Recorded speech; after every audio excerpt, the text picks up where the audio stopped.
Uma coisa que eu não gosto muito é como certos acadêmicos acabam limitando a Guerra Fria como sendo uma disputa meramente ideológica de capitalismo contra socialismo, e aqui eu digo que não foi bem assim. Na verdade, acredito que o fator ideologia é até mesmo superestimado. A Guerra Fria é, acima de tudo, uma disputa geopolítica, e isso é o que é mais importante. A ideologia é importante, é claro, mas não tanto. Na verdade, colocaria como secundário. A ideologia é muito menos do que a motivação da Guerra Fria, seria, na verdade, uma espécie de ferramenta. O ideal é enxergar a Guerra Fria como a disputa de dois núcleos de poder pela supremacia geopolítica do planeta, Washington e Moscou, Estados Unidos e União Soviética. A ideologia, assim, foi a ferramenta com que esses dois polos podiam lutar. Assim, não é o fator capitalismo ou socialismo como motivação, eles foram importantes, é claro, mas eles foram os meios com que esses dois polos tinham para lutar. Com o capitalismo vencendo porque simplesmente é uma ferramenta político-econômica amplamente mais eficiente do que o socialismo jamais poderia ser. Com esses dois núcleos, Washington e Moscou disputando o mundo depois da perda de poder dos outros dois blocos que competiam até então, de Londres, Paris, Berlim e, no nível menor, Tóquio e Pequim. E por que eu acho que é mais importante ver através da perspectiva geopolítica ao invés da ideologia? Bom, eu vou dar dois motivos. O primeiro motivo é que, ao enxergar através de lentes ideológicas, elas cegam com relação à realidade, que sempre é e sempre será em torno da disputa de forças e influência das potências. Se a motivação fosse somente ideológica, o bloco comunista teria sido mais coeso e, por consequência, tido resultados melhores.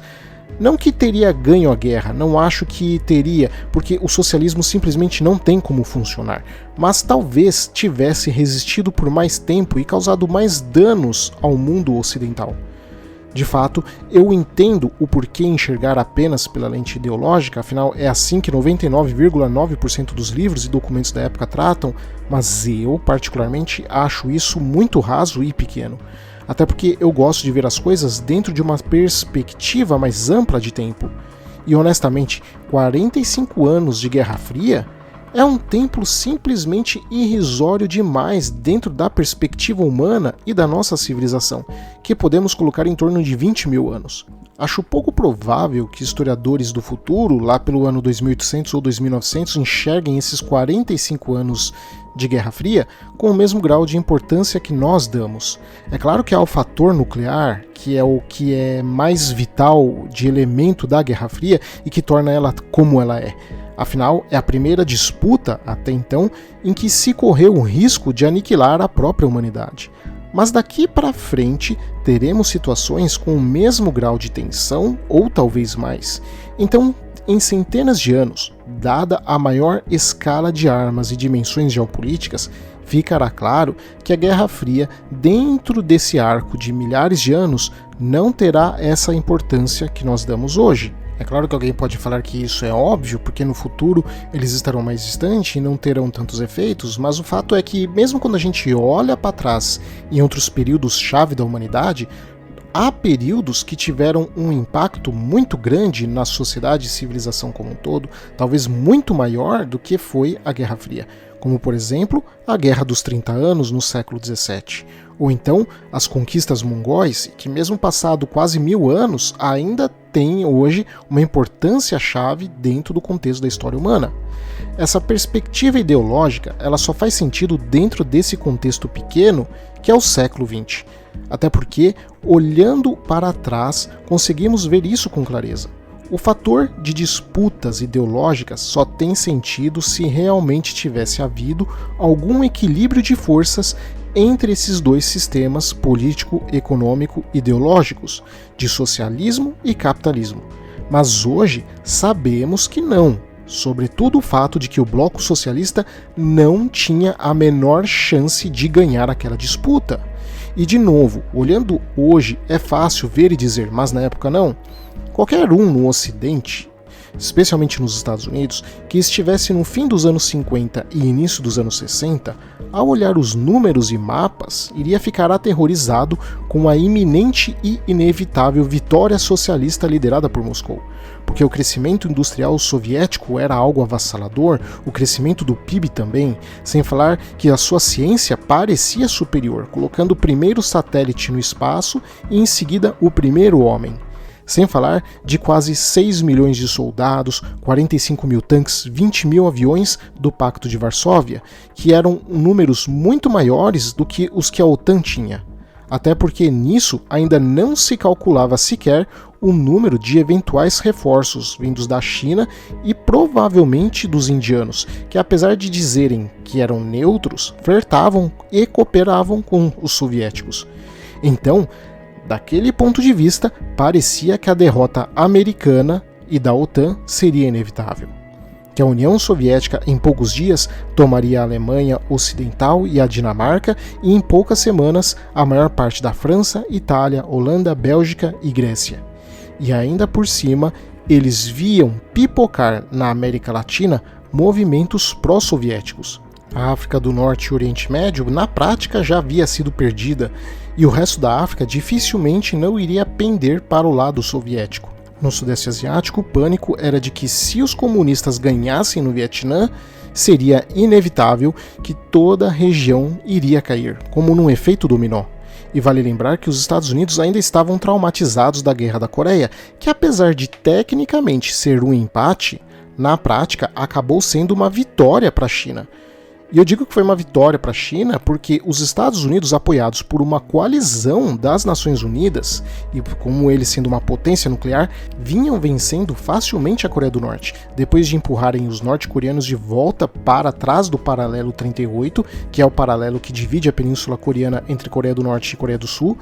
Então, as forças americanas e seus aliados estavam quase colapsando o exército norte-coreano, até que de uma hora para outra passaram a enfrentar uma avalanche chinesa, que empurrou a maior força militar do mundo, os Estados Unidos, que ainda tinha o apoio de vários aliados ocidentais, de volta para dentro da Coreia do Sul de novo. A impressão de derrota iminente perante as forças chinesas era tão grande que MacArthur, o comandante americano na guerra, estava decidido a usar armas nucleares contra a China, porque Moscou logo percebeu que os chineses não iriam aguentar muito mais tempo.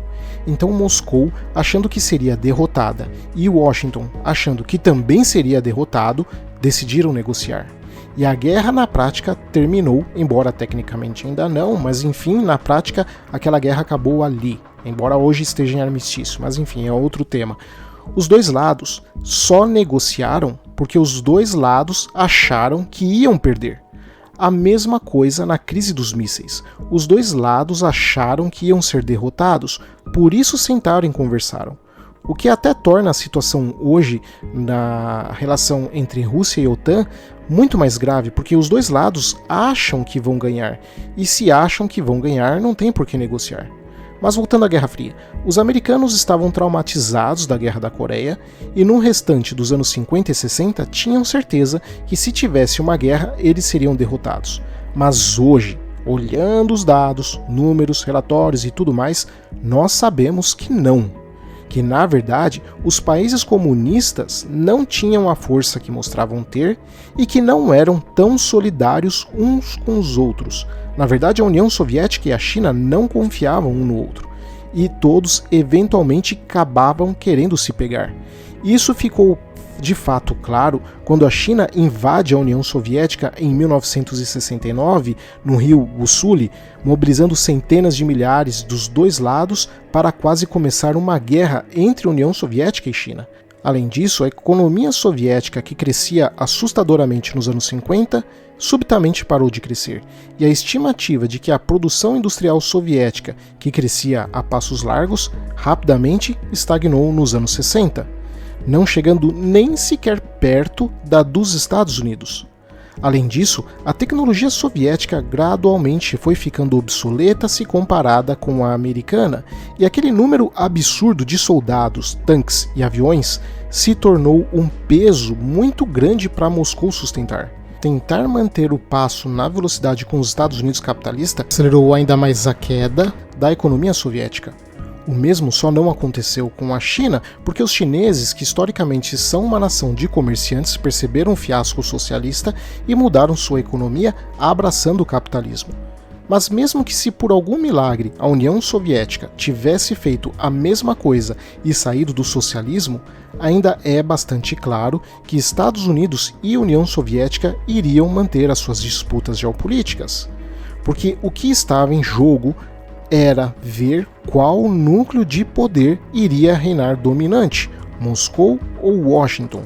Então, de novo, a ideologia foi apenas a forma como cada um conduziu a sua tentativa de superar o adversário, mas não a real motivação. A Guerra Fria teria acontecido de qualquer forma, mas de alguma forma diferente.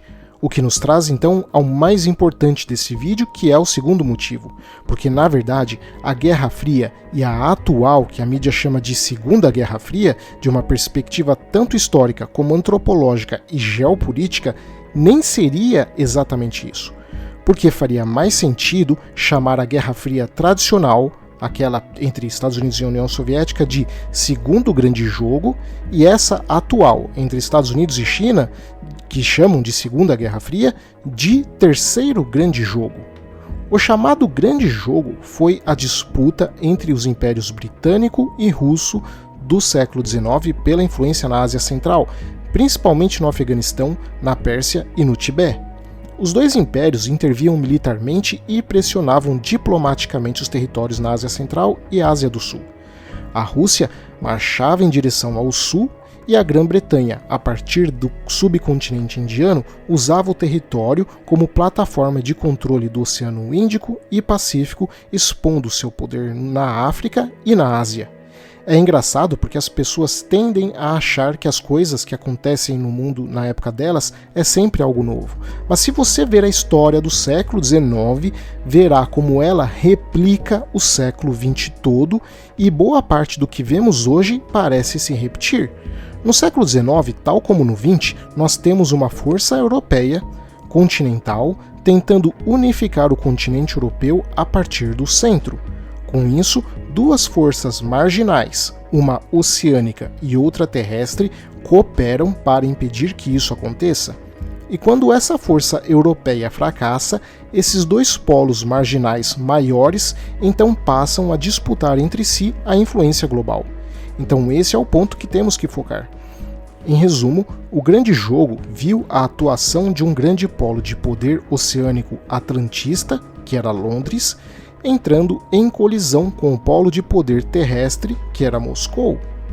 É basicamente uma repetição da Guerra Fria, só que agora com Washington substituindo Londres e União Soviética substituindo o Império Russo. E olha só a ironia, a política externa soviética, com o passar do tempo, passou a ser a mesma que a do Império Russo que eles criticavam tanto. E os autores geopolíticos que influenciaram os Estados Unidos, como Mackinder e Julian Corbett, eram ingleses. Por isso, quando vemos as declarações de lideranças russas, eles não falam exatamente em Estados Unidos ou Inglaterra, repare, mas eles falam dos anglo-saxões. E esse ponto de vista deles tem muito sentido. E trazendo isso para o que seria essa Segunda Guerra Fria, que, como eu disse antes, o mais correto seria o Terceiro Grande Jogo, poderíamos agora substituir Moscou por Pequim, porque de novo temos uma potência oceânica que fica na marginalidade do continente eurasiano, está disputando contra uma força continental terrestre na outra marginalidade do continente eurasiano. Então, a Primeira Guerra Fria, na verdade, foi o Segundo Grande Jogo, e essa que a mídia chama de Segunda Guerra Fria se chamaria Terceiro Grande Jogo. Ou então você pode falar que essa é a Terceira Guerra Fria, com os outros momentos sendo a Primeira e Segunda Guerra Fria. Fique à vontade para escolher.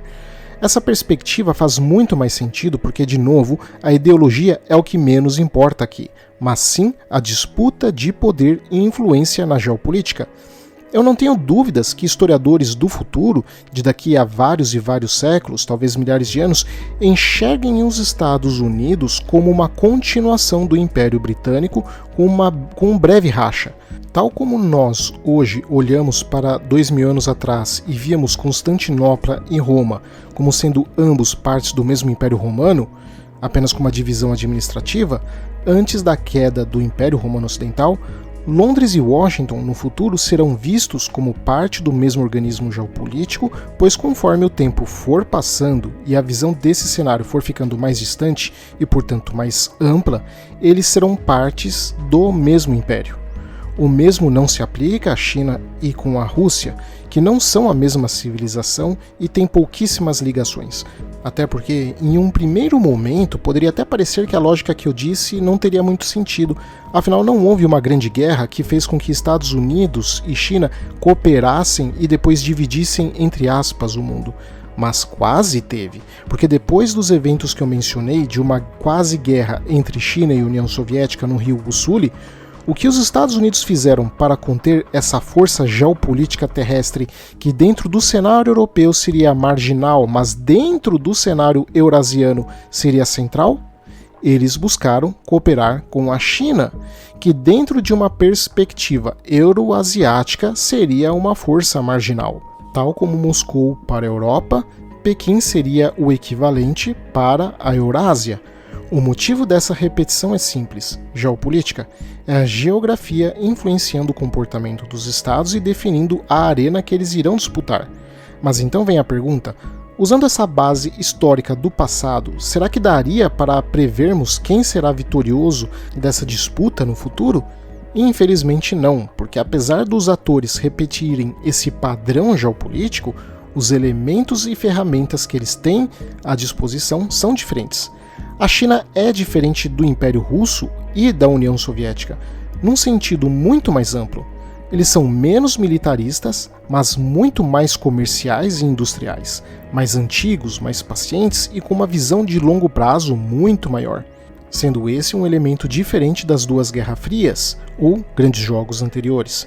E enquanto o Império Britânico estava no auge do seu poder durante o primeiro grande jogo, e Estados Unidos estavam no auge do seu poder durante o segundo grande jogo, agora não, os Estados Unidos estão longe do seu auge. Se considerarmos o Império Britânico e Estados Unidos como sendo parte do mesmo império ou estrutura geopolítica, o que, diga-se de passagem, não é algo da minha cabeça, porque outros geopolíticos, justamente ingleses e americanos, pensaram assim, então essa organização não só não estaria no seu auge, mas estaria sofrendo uma profunda mudança de configuração de característica, similar aos dias finais do Império Romano, porque cada vez mais estão menos comerciais, menos industriais, mais atolados em impostos, com mais conflitos internos, o que foi diferente durante o período do seu auge. Mas por outro lado, a geografia ainda favorece eles, que é o fato de que eles gozam da agilidade e isolamento que só um império naval poderia ter, que é o de poder escolher com quem irão começar uma guerra, quando irão começar essa guerra, aonde irão travar e como irão lutar essa guerra.